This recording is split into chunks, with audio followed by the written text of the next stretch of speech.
Servus, Glück auf und herzlich willkommen zu einer weiteren FC Bayern Spielanalyse. Ja Leute, diesmal zum dritten Bundesligaspiel bei Holstein Kiel mit 1:6. Ja, bevor wir reingehen, wie immer der Hinweis, wenn euch gefällt, was ihr hier seht, lasst gerne ein Abo da, damit unterstützt ihr einfach das, was ich hier so tue. Zuerst einmal Grüße gehen raus an die beiden Knallköpfe von Holstein Kiel in den Kommentaren zur Pressekonferenz und zu meinem Taktikfuchs, die irgendwas von Respektlosigkeit gefasert haben, weil ich gesagt habe, ich erwarte ein 15:0 und ein klares Spiel, einen klaren Sieg von unserer Mannschaft. Das hat nichts mit Respektlosigkeit zu tun. Wie wir anhand des Spiels gesehen haben, ja, hätten wir ernsthaft das Ding nach Ende nach Hause gespielt, dann wäre es wahrscheinlich zweistellig ausgegangen, haben wir halt nicht getan. Was völlig fein ist, was völlig gut ist, weil schwierige Wochen kommen, aber I don't know, nur weil man Realist ist, von Respektlosigkeit zu sprechen, ist in meinen Augen völliger Schwachsinn. Wenn man halt sieht, welchen Kaderwert Kiel hat und welchen Spielerwert allein Harry Kane hat, sagt das alles aus. Ja? Und das hat nichts mit Respektlosigkeit oder sonst was zu tun, sondern einfach mit kompletten Realismus. Wenn man so einen Kader hat, wie wir ihn haben, muss man Kiel halt auch 5 Dinge einschenken. Punkt. Sind dann 6 geworden. Kiel hat sogar den Ehrentreffer gemacht, dank unserer überragenden Innenverteidigung und Abwehrreihe. Kommen wir jetzt gleich im Einzelnen zu. Von daher Glückwunsch an Kiel fürs erste Tor in der Bundesliga. Ja. Dann noch gegen den FC Bayern. Was will man mehr? Ist doch alles fein. Na? Gut. Und damit gehen wir mal rein. Ich denke, wir haben eine sehr, sehr, sehr, sehr gute erste Halbzeit von uns gesehen. Wir haben eine Kieler Abwehrreihe gesehen, die nicht Bundesliga-tauglich ist. Ja, die zumindest mit dem Pressing gar nicht klar kam. So absolut null. Maßlos überfordert mit unserer Spielweise, muss man ganz klar so sagen. Wir haben nur 5 Tore gemacht, muss man am Ende des Tages sagen. Ja, wenn man dann noch sieht, Harry Kane, eine vergebene Kingsley, der den Fuß da reinhalten kann. Serge, der ein bisschen unglücklich war, im Abschluss hätte 2 Hütten machen können. Also es war noch mehr drinne. Von daher, wir haben eine super starke erste Halbzeit gesehen, super variabel auch. Hat mir richtig gut gefallen. Alle waren da, alle waren heiß, alle haben alles gegeben. So muss es sein. Auch oder erst recht gegen Holstein Kiel, die zu Hause spielen, die trotz allem natürlich eine gewisse Euphorie haben, dass sie aufgestiegen sind und so weiter. Zweite Halbzeit, ja, haben wir den Faden dann verloren, will ich gar nicht sagen, aber wir haben es schleifen lassen. Was völlig fein ist, ja, ich denke, das war auch eher so die Anweisung, 1-2 Gänge rauszunehmen, das Ding nach Hause zu fahren. Alles gut, was willst du bei 14:0 zur Halbzeit auch, ja, ich meine, wir haben sogar 2 Wechsel gemacht zur Halbzeit, die völlig legitim waren. Ich denke, die beiden Wechsel, kommen wir gleich nochmal im Einzelnen drauf zu sprechen, waren auch eher der Sache geschuldet, dass beide Spieler stark waren und man die fürs nächste Spiel schonen wollte. Anstatt, dass man sagt, die waren beide schwach und sind deswegen runter. Aber natürlich hat das Ganze dann durch die Auswechslung einen kleinen Bruch gegeben, auch weil die eingewechselten Spieler, es konnte sich kaum jemand empfehlen. Olise oder Olise, ja, wie es der Wolfuß immer sagt, war der Einzige, ja, der irgendwie Akzente setzen konnte, der sich irgendwie empfehlen konnte. Alle anderen, die eingewechselt wurden, von Mittel bis Katastrophe. Von daher war die zweite Halbzeit dann eher, ja, ein bisschen dahingespielt, viel Ballbesitz. Ja, wir haben immer noch sehr dominante Phasen gehabt, dann um den Kieler 16er wie beim Handball gespielt. Aber auch nicht mehr so die zwingenden Torschancen, obwohl wir immer noch 1-2 gute Torschancen hatten. Ja, alles fein. Ich denke, souverän zu Ende gespielt, das Ding. Es war ein sehr, sehr guter Auftritt von uns. Erst recht nach der Länderspielpause, wo wir sonst immer ein bisschen Schwierigkeiten haben, dass sich alles wieder findet. Hat mir sehr, sehr gut gefallen im Großen und Ganzen der Auftritt. Ja, und ich fand es völlig legitim, wie wir die zweite Halbzeit gestaltet haben, in meinen Augen. Es kommen jetzt Spiel auf Spiel alle 3 Tage. Mit dem Abschluss, mit dem Spiel gegen Leverkusen, wo man natürlich dann die Spieler auch auf ihrer Höchstlevel haben möchte. Und von daher, von meiner Seite her, alles schicki. Ja. Und damit werfen wir mal einen Blick in die Statistiken. Die sollten relativ eindeutig sein. Bis auf die letzten 10 Minuten vielleicht. Ja, da hat man Kiel ja das Feld überlassen. Bedingt durch die Wechsel im Großen und Ganzen, würde ich da schon sagen. Aber schauen wir uns erstmal die Statistiken an. Also 1:6 sollte klar sein, war Ballbesitz 30:70. Abseitsstellungen gab es gar keine. Fouls 12:11, Zweikampfquote 52:48, Schüsse aufs Tor 1:12, Schüsse insgesamt 5:23. Ecken 2:10, angekommene Pässe 245:735, Flanken 10:14. Schüsse insgesamt, Harry Kane 6, Gnabry 4, Palhinha 3, Torschuss, Vorlagen, Gnabry 1, Coman 1, Kane 1, gewonnene Zweikämpfe, Coman 7, Palhinha 6, Upper 5. Ballkontakte 136, Kimmich 127, Kim 119, Upper. Gefoult worden, Leute, kennt ihr. Schenken wir uns wie immer. Ja, das mal zu den Statistiken. Ich denke, spricht eine klare Kiste, oder? Noten, Company, sehe ich heute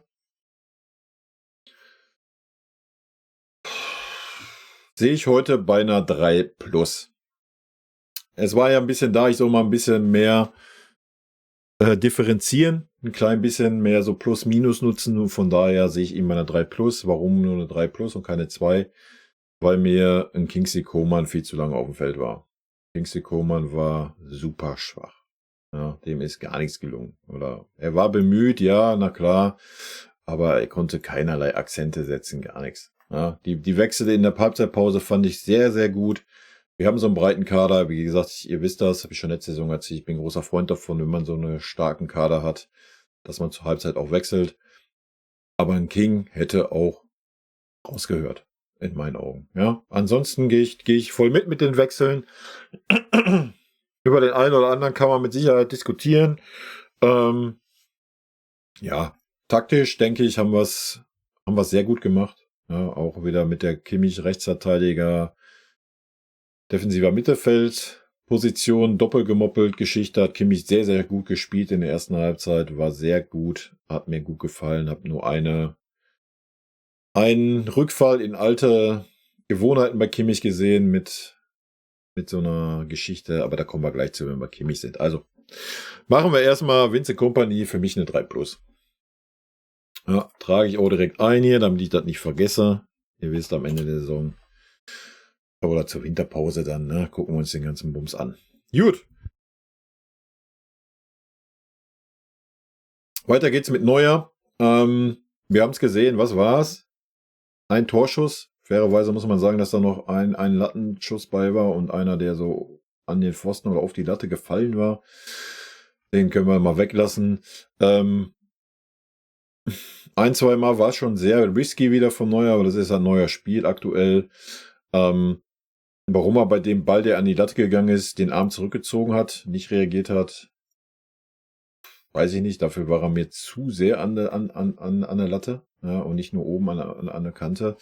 Da hätte er sich auf jeden Fall verschätzt, wenn der irgendwie an die Unterkante der Latte gegangen wäre, dann wäre das Ding reingegangen. Das Gegentor, ja, I don't know. Vielleicht in seiner guten Phase hätte er den vielleicht sogar noch gehabt. Ja, aber ansonsten im Großen und Ganzen hat er sich nichts zu Schulden kommen lassen. Hat jetzt aber auch nicht irgendwie was Überragendes geboten oder so. Von daher für mich eine Note 3. Gut, als nächstes haben wir Guerrero, den ich immer sonst vergesse. Von daher heute direkt rein hier.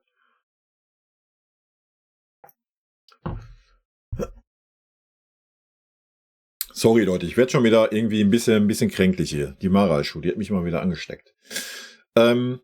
Guerrero, denke ich, auch durchwachsen, ne? Hat teilweise eine gute Phase gehabt, hat sich ja dann so ein bisschen Kimmich-mäßig auch dann mal auf die 6 fallen lassen. Wir haben auch mal eine Dreierkette aufgebaut, wenn eine Palhinha sich hat fallen lassen und sowas.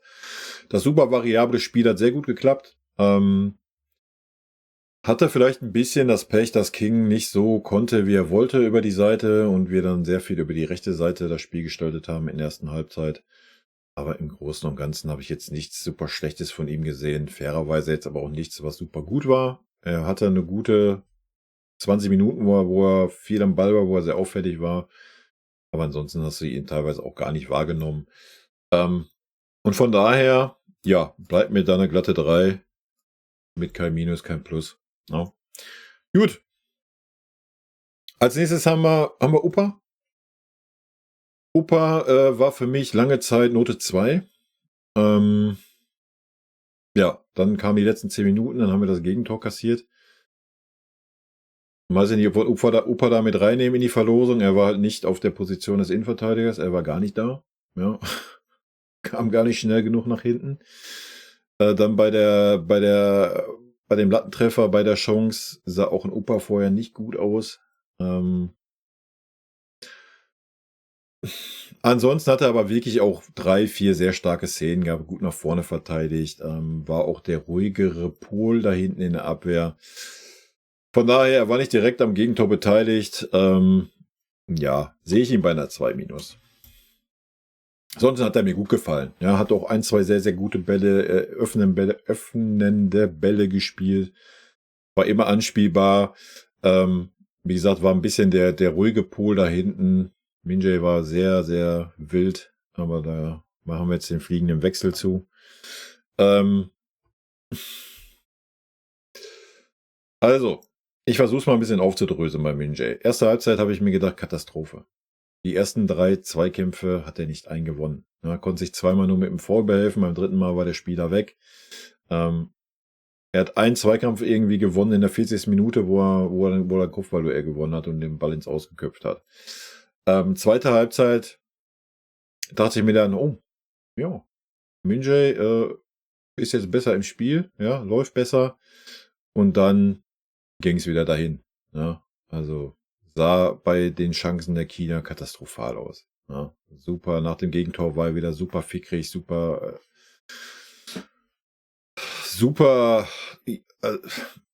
das, was Upa so die ersten 1,5 Jahre hatte, wo man immer dachte, oh Scheiße, jetzt passiert gleich irgendwas, der ist wieder fickrig und so weiter. Das hat man jetzt gerade bei Min-Jae. Katastrophe. Ja, ich habe erste Halbzeit gesagt, oder auch die Mara hat's gesagt, er muss raus. Der muss raus. Ja, das ist auch noch ein Argument für Kompanie, warum es keine Note 2 ist. Aufgrund der ersten Halbzeit hättest du ihn auch gerne auswechseln müssen. Ja, ich verstehe ja irgendwo, dass man sagt, komm, wir wollen am Min-Jae festhalten, weil asiatischer Markt, bla, Sülz. Wir haben ihn extra deswegen verpflichtet. Aber du kannst ihn, das war Kiel heute. Bei allem Respekt war das Holstein Kiel. Ja. Und guckt euch bitte die letzten 10, 15 Minuten an. Da hat ein Palinja noch sehr, sehr viel vorher schon weggearbeitet. Ja. Leute, das geht nicht. Du kannst den Min-Jae nicht durchziehen. Entweder kriegt er jetzt den Schalter umgelegt in den nächsten 1, 2 Spielen. Ansonsten musst du einen Eric Dyer dahinstellen. Feierabend. Ja, das geht nicht, Leute. Also Katastrophe in meinen Augen. Für mich heute eine 4-. Man könnte auch eine 5 geben, aber wie gesagt, aufgrund so der erste Halbzeit ist nichts draus passiert. Ja, zweite Halbzeit war dann wirklich so ersten 20, 25 Minuten war er echt gut im Spiel, war echt sicher auch, hat einen ganz anderen Eindruck gemacht. Und dann ging es wieder dahin leider. Ja. Von daher für mich eine 4-. Gut, dann haben wir den Sacher. Sacher hat seine Sache sehr, sehr gut gemacht mit dem Wechselspiel in der ersten Halbzeit mit Kimmich. Das hat sehr, sehr gut funktioniert. Die Rechtsverteidigerposition war immer besetzt. Ja, entweder war er halt da oder wenn Kimmich da war, dann war er eine Position weiter vorne. Ja, also das hat wirklich sehr gut geklappt. Ich habe nicht einmal gesehen, dass die Position nicht besetzt war. Ansonsten hat mir ein bisschen der Offensivdrang vielleicht ein bisschen gefehlt, war aber auch nicht nötig, fairerweise. Ja, da waren andere für zuständig. Von daher denke ich, ist für mich heute auch einfach eine 3. Ja, ist jetzt nicht super negativ aufgefallen, nicht super positiv, hat eine sehr konstante, ruhige Leistung gebracht in meinen Augen. Und von daher Note 3. Gut. Damit kommen wir zu dem ersten, der auf jeden Fall, was heißt der erste nach Min-Jae? Ja, Min-Jae ist schon abgefallen. Auch King ist sehr abgefallen, wie ich finde. Aber nicht so krass wie Min-Jae, von daher kann ich schon mal vorwegnehmen. Ich gebe ihm eine 4. Es war ausreichend nicht mehr. King war bemüht, ja, das möchte ich ihm nicht absprechen. Aber ihm ist halt gar nichts gelungen. Er hat vorne ganz, ganz selten mal das Zutrauen gehabt, überhaupt am Mann vorbeizugehen. Ansonsten, ja, man hat gesehen, so die ersten 15, 20 Minuten, jedes Mal King den Ball an seiner Seite, den Ball zurückgepasst oder quer gepasst oder der Ball war weg und dann haben wir gar nicht mehr über die linke Seite gespielt. Das war dann die Konsequenz daraus. Ja, haben dann über die rechte Seite gespielt. Ja, das sagt eigentlich schon alles. Ja. Warum er das Spiel dann durchspielen durfte, ich habe keine Ahnung. Ja. Oder beziehungsweise warum er so lange spielen durfte, wurde er dann noch ausgewechselt in der 76. Weiß ich nicht. Vielleicht will man ihn auch irgendwie aufbauen oder was, aber ich weiß es nicht. Das sieht mir gerade. Er hat eine schwierige Phase. Ja, man kann ihm nur wünschen, dass er seine Form wiederfindet. Ja, und vielleicht, ja, ich verstehe das, gegen Kiel kannst du das machen. Ja, gehe ich mit. Deswegen nicht der riesengroße Vorwurf, deswegen auch noch eine 3+ beim Kompanie. Gegen Kiel kannst du das machen. Da kannst du Minje mit durchziehen, da kannst du so einen Koman die Spielzeit geben, in der Hoffnung, dass der Knoten irgendwie platzt. Das ist bei beiden leider nicht geglückt, muss man fairerweise sagen. Ja, von daher für mich, ja, Note 4. Gut, als nächstes haben wir Serge. Serge Gnabry, mein Lieblingsschüler. Serge Gnabry für mich heute Note 2-. Warum eine 2-? Weil er kein Tor gemacht hat. Ja, für mich hat Gnabry heute ein sehr, sehr gutes Spiel gemacht. Sehr präsent vorne. Ja, auch die beiden Schüsse, die er genommen hat, völlig richtig. Völlig die optimale Mischung heute gehabt. Ja, immer das, was ich ihm sonst vorgeworfen habe. Da hätte er spielen müssen, da schießen, hat er heute perfekt gemacht. Ja, hat versucht, die Mitspieler einzusetzen. Wenn aber die Zeit gegeben war, die Situation da war, hat er den Schuss genommen. Für mich eine 2-, weil einfach das Tor gefehlt hat. So das letzte Quäntchen Glück.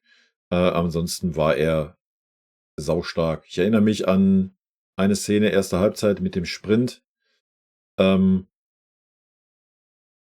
wo man dann auf einmal, ich habe noch gesagt, ey, zieh doch endlich an. Und dann hat er nochmal angezogen. Ja, ist ja dann auch schnellster Spieler des Spiels gewesen am Ende des Tages. Auch dann, wo er nachgegangen ist, einmal, was war, glaube ich, schon zweite Halbzeit, wo der Ball weg war, da wäre er früher stehen geblieben und wäre nicht nochmal nachgesetzt und sowas. Ja, also Gnabry scheint gerade echt die Kurve zu kriegen. Ihm tut der Trainerwechsel anscheinend gut und die Konkurrenzsituation. Ja, von daher eine 2-. Die Krönung hat gefehlt, sonst wäre es eine glatte 2 gewesen. Ja? Oder hätte er also vielleicht sogar noch irgendwie noch einen aufgelegt oder so, dann wäre es vielleicht auch eine 2+ gewesen oder sonst was. Ich meine, er hat ja ein Tor vorbereitet, so ist es ja auch nicht. Ja? Ne, kommen wir mal eine 2. Wir machen eine glatte 2. Hat er ein Tor vorbereitet, ist ein Tor vorbereitet und gut ist. Er hat ein sehr, sehr gutes Spiel gemacht. So, Punkt. Feierabend. Gut. Palinja. Kommen wir zum Palinja. Ja, endlich durfte er spielen.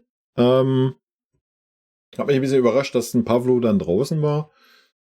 Aber ja, König Josh scheint auch unterm Kompanie absolut gesetzt zu sein. Kommen wir aber gleich zu, wenn wir bei Josh angekommen sind. Palinja hat man, denke ich, gesehen, dass er ein bisschen Zeit noch braucht. Ja. Und dann hat man vielleicht auch verstanden, warum er vielleicht bisher nicht so die Rolle gespielt hat bei uns. Hat ein bisschen gebraucht, bis er sich gefunden hat im Mittelfeld. Aber gerade dann zweite Halbzeit, aber auch erste Halbzeit schon, hat ganz clever dann die Fouls gezogen, ja, anstatt dass da irgendwas passiert ist. Auch im Gegenpressing stark, aber ja, heute waren seine Qualitäten dann die letzten 10, 15 Minuten gefragt und da war er da. Ja, muss man ganz klar sagen. Er war auf der Linksverteidigerposition, wo Davis die wieder vogelwild verlassen hat, hat er versucht, noch was zu kitten, war auf der Rechtsverteidigerposition, war in der Mitte, hat die Räume da geschlossen, hat die Zweikämpfe geführt, hat vorher im Vorhinein schon sehr, sehr viel da weggearbeitet. Hat mir sehr, sehr gut gefallen. Zweite Halbzeit dann in dieser Drangperiode. Erste Halbzeit hat man ein bisschen gesehen, dass er ein bisschen Zeit braucht. Aber ansonsten hat es sehr, sehr gut geklappt, das Zusammenspiel. Ja, ich erinnere mich an 1, 2 Szenen. Ja, wo er vielleicht hätte besser den Sechserraum nehmen können, anstatt dass Kimmich da war. Ja, oder dass gar keiner da war. Von daher für mich eine 3 heute. Ja, ich denke, ein sehr, sehr guter Einstand, um ein Gefühl zu bekommen. Ja, und auch erste Halbzeit hat er schon, was so Konter anbelangt, hat so schon ein, zwei Sachen sehr, sehr gut weggearbeitet, wenn man das ein bisschen beobachtet hat. Er ist natürlich jetzt nicht der super kreative Aufbauspieler, obwohl er da heute auch ein paar gute Szenen hatte. Hat aber auch schon den Innenverteidigern schon mal klare Anweisungen gegeben und sowas. Deswegen, das ist eine Leistung, auf die man aufbauen kann. Von daher für mich eine 3. Ja. Gut. Als nächstes haben wir King Josua. King Josua, habe ich ja vorhin schon angerissen. Eine erste Halbzeit, die sehr, sehr stark war. Bis auf eine Szene, wo er in seine alten Verhaltensmustern zurückgefallen ist. 16 Meter Raum, rechte Kante, kleiner Furzkontakt, lässt sich fallen. Katastrophe. Ja, wirklich wieder Katastrophe. Ansonsten war es eine sehr, sehr gute erste Halbzeit. Ja, war sehr präsent, hat über die rechte Seite viel mit aufgebaut. Wie gesagt, das Wechselspiel mit Boe hat gut geklappt. Das Wechselspiel mit Padinha in der Mitte hat gut geklappt. Hat viel versucht. Wenn ich was zu kritisieren habe, ist es zweite Halbzeit. Gerade dann wieder in dieser hekterischen Phase. Ja, dann war er irgendwann nur noch der reine Rechtsverteidiger. Das war dann nicht mehr so geil. Obwohl dann auch Conny wieder mal auf dieser Posi war. Da hätte ich mir noch mal so ein bisschen, wie schon in den letzten Spielen, so bei Kimmich hat man immer so den Anspruch, ja, komm Junge, dann komm da noch mal aus dir raus und gib da noch mal klare Anweisungen, nimm den einen oder anderen noch mal mit. Das wäre das Einzige, was man zu kritisieren hat. Ansonsten war es eine grundsolide Leistung. Ja, er hat auch wieder dann zweite Halbzeit so ein bisschen schläfrig, waren auch wieder so ein, zwei dumme Ballverluste bei, ein, zwei Zweikämpfe, die so semi waren. Aber im Großen und Ganzen sehe ich ihn auch bei einer 3. Ja, das war sehr ordentlich, ja. Wir könnten bei Kimmich und Palhinha, könnte man auch beide bei einer 3 plus sehen vielleicht. Aber wenn man die Maßstäbe hat, die Thorsten Kimmich zustande im Leisten ist und auch zu leisten ist und auch Palhinha, dann denke ich, sind beide mit einer 3 gut bedient. Weil da geht beides noch eine Menge Luft nach oben. Wobei man sagen muss, heute die Ecken waren gut bei Kimmich. Ja, das muss man auch mal sagen. Heute waren die nicht scheiße. Ja, die waren allesamt. Allein die erste auf Gnabry, der dann vor den Pfosten tritt. Das zweite, was fast reingegangen wäre. In der zweiten Halbzeit, also seine Ecken waren heute wirklich gefährlich von der Seite und von der anderen Seite schießt er sie nicht mehr. Also Halleluja. Ja. Komm, ich gebe dem Kimmich eine 3 plus. Aufgrund der guten Ecken. Ja. Passiert selten, dass er mal nicht viele schlechte Ecken hat im Spiel. Das hat er heute gehabt. Von daher mal eine 3 plus. Nehmen wir heute mal einen Gönnerlohne, wa? Gut. Dann kommen wir zu Jamal. Ja, mittlerweile weiß ich ja natürlich, was der Didi gesagt hat über den Jamal. Beziehungsweise ich habe es auch nur aus den Kommentaren, weil ich die Kommentare gelesen habe. Ich habe es nicht selber nachgelesen, von daher weiß ich nicht, ob das alles so richtig ist. Dass ein Jamal manchmal aber sich einfach zu sehr verdribbelt und die Mischung nicht richtig findet. Ja, ich denke, das wissen wir alle. Heute hat er ein sehr, sehr starkes Spiel gemacht. Ja, natürlich Katastrophe, Abwehrfehler da von Kiel, dass das Tor da nach ein paar Sekunden gefallen ist, aber auch danach hat er es gut gemacht. Das Problem, was ich halt sehe, was aber auch nicht neu ist, wenn Musiala am 16er steht und er bekommt den Ball und will dann ins Dribbling gehen aus dem Stand heraus und da ist von 3, 4 Spielern umgeben, dann wird es halt schwer. Ja, das war heute ein Paradebeispiel eigentlich für die Spielweise eines Jamal Musialas. Wenn er dann heute ein bisschen aus der Tiefe kam und den Gegner vor sich hatte, dann hat er auch ein, zwei Spieler stehen lassen, hat einen guten Ball gespielt. Heute war die Mischung auch sehr gut. Ja, hat trotzdem ein, zwei Ballverluste gehabt, die wieder völlig sinnlos waren. Ja, aber das ist halt das, was ich sage. Wenn du am 16er den Ball bekommst und willst dann irgendwas kreieren, dann ist es super schwer, wenn da die ganze Mitte zu ist. Ja. Aber ansonsten war er stark und die Auswechslung, denke ich, ist nur dadurch bedingt, dass man ihn schonen möchte. Ja, weil, ja, er war heute mit ein guter Faktor in der Offensive. Von daher für mich heute eine Note 2. Gut. Dann kommen wir zu Harry Kane. Ja gut, was soll man... Leute, wir können die Superlative auspacken wieder für Harry Kane. Harry Kane für mich rote Note 1. Punkt.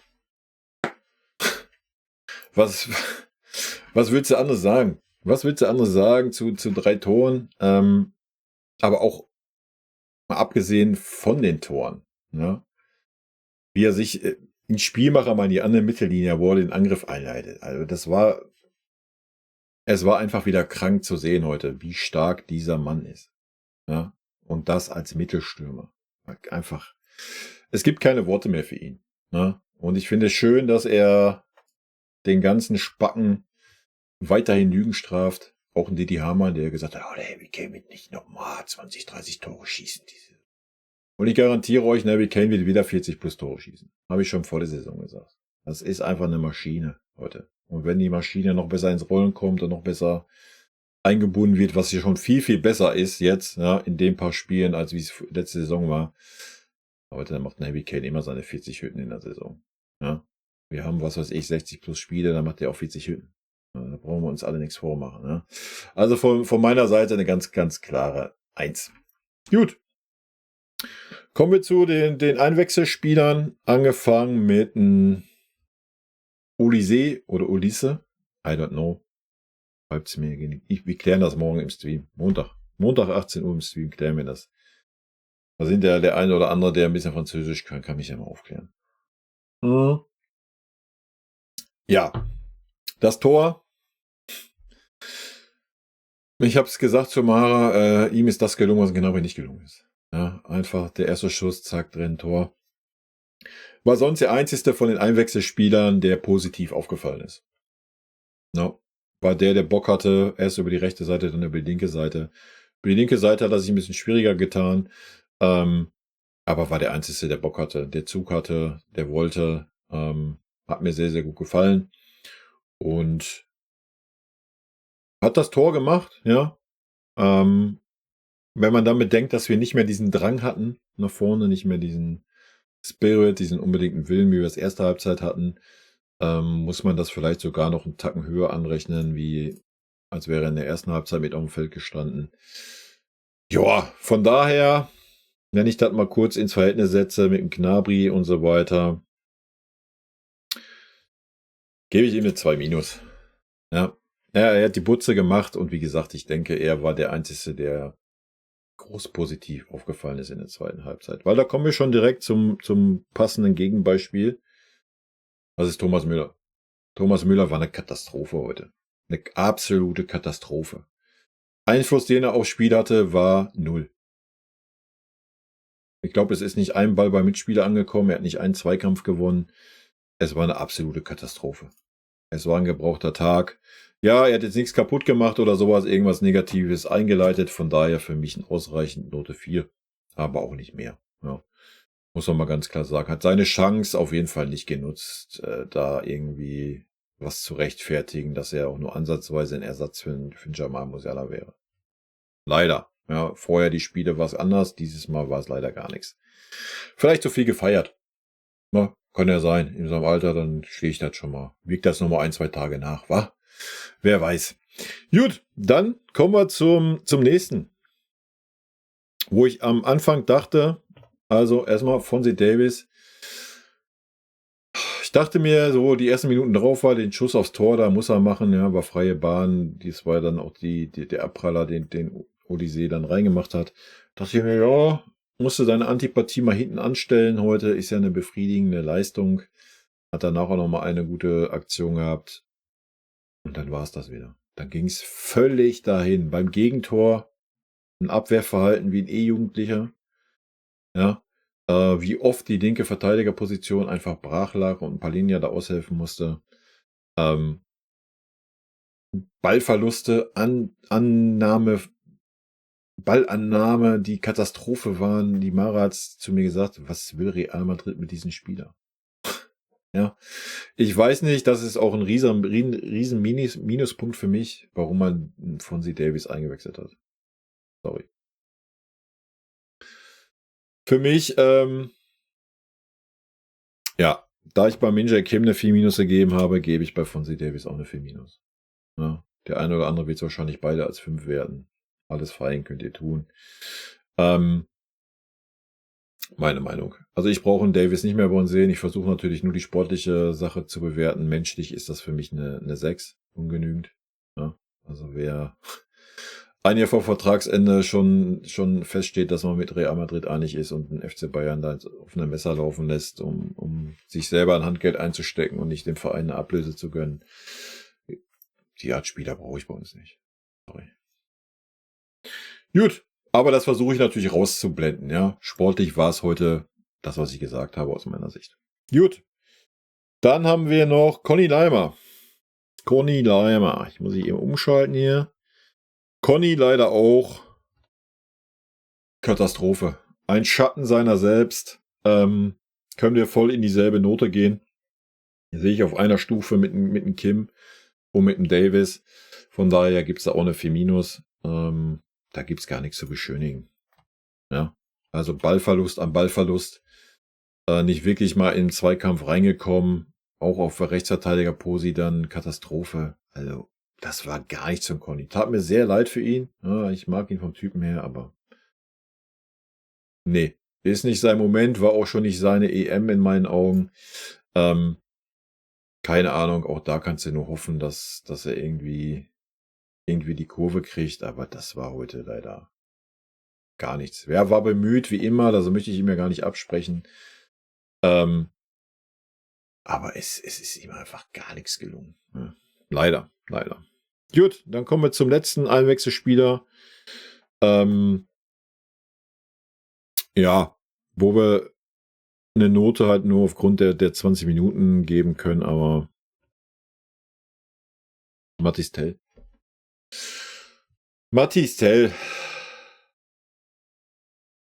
Ja, wenn ich eine Note geben muss, überlege ich gerade, ob wir bei 20 Minuten noch was bewerten, aber ich mache das mal mit dem Sternchen dahinter. Dann machen wir das. Es war auch gar nichts. Ja, also ich wünsche mir einfach, dass ich habe schon mal gesagt, dass er vielleicht endlich mal seinen scheiß Verband ablegt und mal versucht, den Kopf frei zu kriegen und mal weg von diesen Aberglauben da. Ja, es ist mal eine Glücksbringerschiene. Also die letzten Leistungen zeigen, dass das keine Glücksbringerschiene ist. Oder Glücksbringerverband oder was weiß ich für ein Aberglaube. Mein Rat, Junge, nimm das Ding ab und spiel einfach Fußball. Ja, also nochmal. Das war heute Holstein Kiel. Ja, und ich kann mich nicht daran erinnern, dass er mal auch nur einen Zweikampf gewonnen hätte. Ja. Das war leider wieder gar nichts. Super unglücklich. Ja, er war bemüht, gar keine Frage. Ja, möchte ich ihm auch nicht absprechen. Aber das war gar nichts, Alter. Das war gar nichts. Ja, es war ein Tacken besser, wie es jetzt bei so einem Fonsi war oder bei so einem Conny oder bei so einem Thomas, die nur Ballverluste hatten. Von daher kriegt er von mir eine Note 4. Ja, es war ein Tacken besser, gibt's kein 4-, aber ansonsten, ja. Ich mache da ein Sternchen hinter, weil wie gesagt nur 25 Minuten Einsatz waren. Oder 20 Minuten, aber weiß ich nicht, so ein Junge. Ja, ist natürlich auch schwierig, aber wir haben es gesehen, dass es halt einfach auch anders geht. Ja, wenn wir das Beispiel Odyssee nehmen, auf der anderen Seite, da haben wir gesehen, dass es anders geht. Klar, er kam zur Halbzeit, hat ein bisschen mehr Zeit gehabt, aber da hat man gesehen, dass man sich auch zeigen kann, auch wenn ein Großteil der Mannschaft vielleicht nicht mehr so energisch nach vorne spielen möchte. Ja. Ist ja auch nicht so, dass er nicht auffällig war, Mathys Tell, aber wenn er auffällig war, war es negativ, Alter. Ja, er konnte sich kaum durchsetzen, mal zweikampfmäßig wurde er immer abgekocht. Ich weiß nicht warum. Ja, das war mal ganz, ganz anders. Er war super stark im Dribbling, super stark im Zweikampf und jetzt lässt er sich von jedem, selbst da im Pokalspiel da von irgendwelchen Zweitdrittligisten lässt er sich abkochen. Ja, das ist einfach zu wenig. Sorry. Ich mag ihn super gerne. Ja, ich weiß, die linke Außenbahn ist auch nicht die Posi unbedingt für ihn, gehe ich auch mit. Aber ich weiß es nicht. Ich glaube, es ist einfach eine Kopfsache. Er muss einfach frei werden vom Kopf. Ja. Vielleicht einfach auch zu verkrampft, weil weil natürlich der Druck da ist, die Saison durchstarten zu müssen beim FC Bayern und die Konkurrenzsituation gerade mit einem sehr, sehr starken Serge, mit einem sehr starken Olise und jetzt kommt noch ein Sané zurück. Vielleicht will man dann zu viel zeigen, wenn man so 20 Minuten Spielzeit bekommt, ne? Und ist dann zu verkrampft und ja, kann schon sehr gut sein, weil das kann, hat er hat das schon bewiesen, ne? Und das schon gegen viel, viel stärkere Gegner. Also von daher, wie gesagt, mein Tipp wäre, leg mal diesen Glücksbringer-Schienen-Scheiß ab, emanzipier dich mal ein bisschen davon und glaub mal an deine eigene Stärke und werde wieder ein bisschen lockerer und dann wird das auch schon kommen, ja. Da muss man mal ganz klar sagen, das ist dann der andere, der Pluspunkt, wenn man jetzt so einen Koman kritisiert, dass er so lange auf dem Feld stand, kann man natürlich den Company dafür loben, dass er einen Tell immer wieder reinbringt, wenn es jetzt auch nur 15 Minuten waren, ja. Weil aufgrund der letzten Spiele und der Leistung hättest du wahrscheinlich eher einen Sané bringen müssen, ne, wenn wir ehrlich sind. Vielleicht ist der noch nicht bei 100%, dass man denen noch mal ein bisschen Zeit geben will, denke ich. Kann sehr gut sein. Ja, aber ein Tell hat sich auch mit diesem Spiel nicht empfohlen für weitere Einsätze. Das muss man leider so klipp und klar sagen, was sehr schade ist. Ja. Ich hoffe, es ist im Training anders und er wird weiterhin seine Chancen bekommen und ich hoffe und wünsche es ihm, dass er wieder lockerer wird. Ne? Weil dass er das Talent hat, die Möglichkeiten hat, ich denke, steht außer Frage. Aber ansonsten, man wird sehen bis zur Winterpause. Ja, sollte das dann bei so 10, 15 Minuten Einsätzen bleiben, ist wahrscheinlich eine Laie das sinnigere Thema dann. Aber mal abwarten. Wollen wir mal noch nicht zu früh bewerten. Vielleicht kriegt der Junge die Kurve wieder. Ja, also dass das kann, hat er unterm Tuchel gezeigt gehabt für die 3, 4 Spiele, wo er durfte. Aber ja, gerade ist natürlich die Konkurrenzsituation eine ganz, ganz andere. Ne? Das muss man ja fairerweise auch sagen. Aber im Großen und Ganzen haben wir ein sehr, sehr gutes Spiel gesehen, denke ich. Ja, 6 Hütten gemacht, alles gut. Musst du aber auch machen gegen diese Kieler Mannschaft. So, das muss man auch mal ganz klar sagen. Ne? Weil das, was ich auf Kieler Seite gesehen habe, gerade in der Abwehrreihe, ist nicht Bundesliga-tauglich. Ja, Katastrophe. Ich weiß nicht, ob das immer so ist oder ob die einfach nur einen schlechten Tag hatten. Das kann ich nicht wirklich beurteilen. Das hat auch nichts mit Disrespekt zu tun, sondern einfach mit dem, was ich gesehen habe. Ne? Und in diesem Sinne, Leute, rot-weiße Grüße gehen raus. Habt einen wunderschönen Sonntag. Wir sehen uns, hören uns Montag, 18 Uhr, live auf YouTube und Twitch. Schaut gerne rein. Dann werden wir das Spiel natürlich auch nochmal ein bisschen Revue passieren lassen und werden nochmal über das eine oder andere Thema ein bisschen quatschen. In diesem Sinne, wie immer an dieser Stelle, vielen lieben Dank für euren Support. Wenn euch gefällt, was ihr seht, abonniert gerne den Kanal, lasst einen Daumen da, schreibt gerne einen Kommentar. In diesem Sinne, tschüssi. Vielen lieben Dank für euren Support hier auf dem Kanal und in diesem Sinne, gute Freunde kann niemand trennen.